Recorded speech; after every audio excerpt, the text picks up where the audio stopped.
Bonjour. Quoi qu'il en soit, bonjour.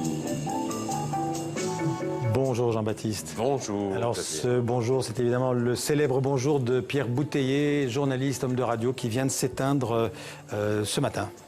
Oui, il avait 82 ans. Il y a encore 2 ans, il faisait de la radio sur une radio privée française de jazz, TSF Jazz, parce que le jazz, c'était sa grande passion à Pierre Bouteiller, l'une des grandes voix de France Inter, où il a fait l'essentiel de sa carrière dans les années 70, 80, 90, avec ce côté, on l'entend dans son bonjour, un peu caustique. Et puis il avait dirigé également France Inter. Il a d'ailleurs déniché un certain Laurent Ruquier, qu'il a mis à l'antenne pour la première fois.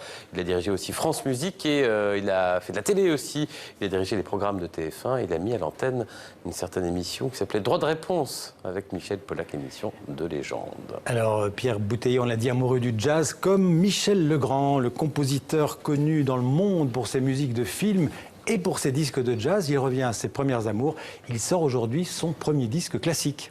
Mais quand on dit Michel Legrand, on pense à ça, aux Demoiselles de Rochefort, qui ont tant inspiré Damien Chazelle et Justin Hurwitz pour le succès mondial du moment, La La Land. Il y a aussi les 3 Oscars, l'affaire Thomas Crown, Un été 42, Yentl. Enfin, c'est vraiment le grand nom de la musique de film, du jazz aussi. Il a travaillé avec Miles Davis, avec John Coltrane ou encore Ray Charles. Mais il a d'abord, on ne le sait pas forcément, une formation classique, Michel Legrand. Et à 85 ans, ce jeune homme se met à écrire ses 2 premiers concertos, concerto pour piano et concerto pour violoncelle. Ça sort aujourd'hui, extrait et rencontre avec ce, je vous l'ai dit, jeune homme amoureux.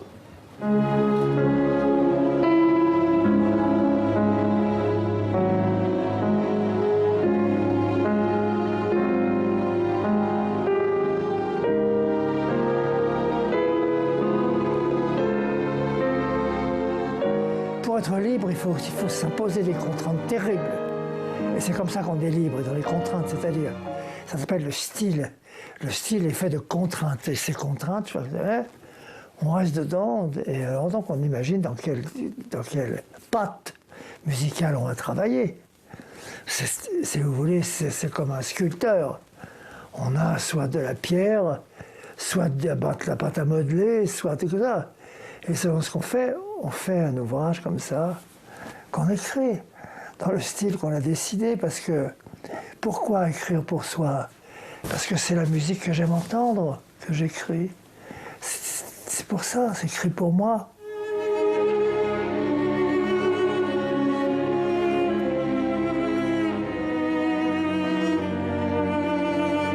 J'écris selon mon inspiration, selon mon désir, selon mon envie, selon...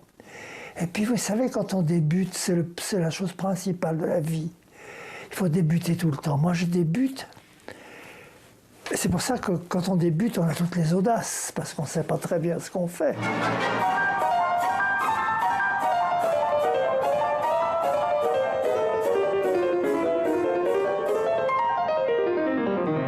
Le jour, je continue et j'embrasse les projets et je vais en réaliser beaucoup, je sais.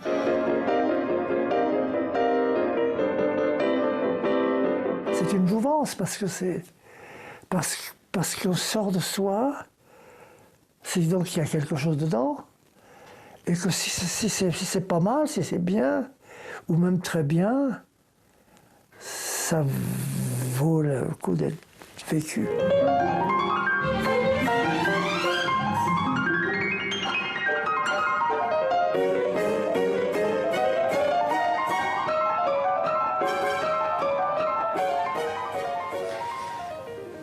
Le disque Concerto pour piano et Concerto pour violoncelle vient de sortir partout dans le monde aujourd'hui. Alors Michel Legrand a une autre jouvence, c'est l'amour, puisqu'il s'est marié récemment avec la comédienne Masha Merrill, oui, qui est marraine du festival du film russe de Paris.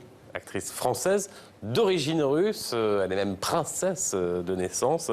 Elle est en effet la bonne fée de ce festival du film russe de Paris. 3e édition, c'est en ce moment. À l'honneur cette année, les comédies musicales russes. Ici, ça existe, la preuve, avec la délicieuse Masha Merrill. Есть настоящие чувихи. Но их мало. Нужно, приятель, нормально танцевать. Ты должен знать, что такое канадский стиль. Здесь все серьезно, здесь не только не... Ты хуже, чем враг, Мэлс. Ты предатель.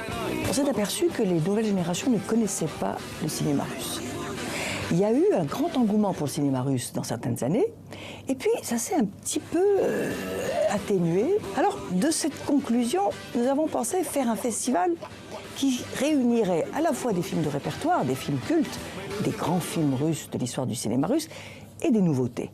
Et ça, c'est ça notre originalité. Et nous avons eu tellement de succès dès la première édition que je pense que nous avons eu raison.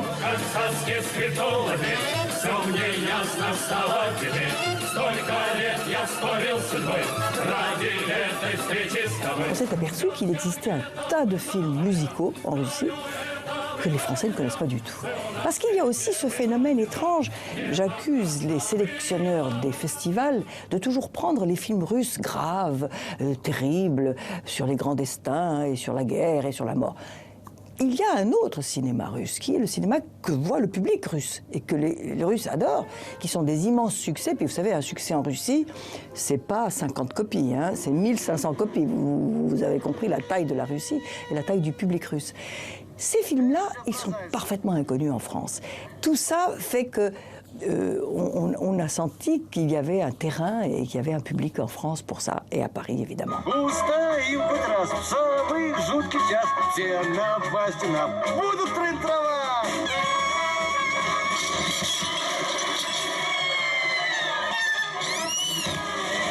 Voilà les comédies musicales russes. Étonnant. Merci Jean-Baptiste, à demain. À demain.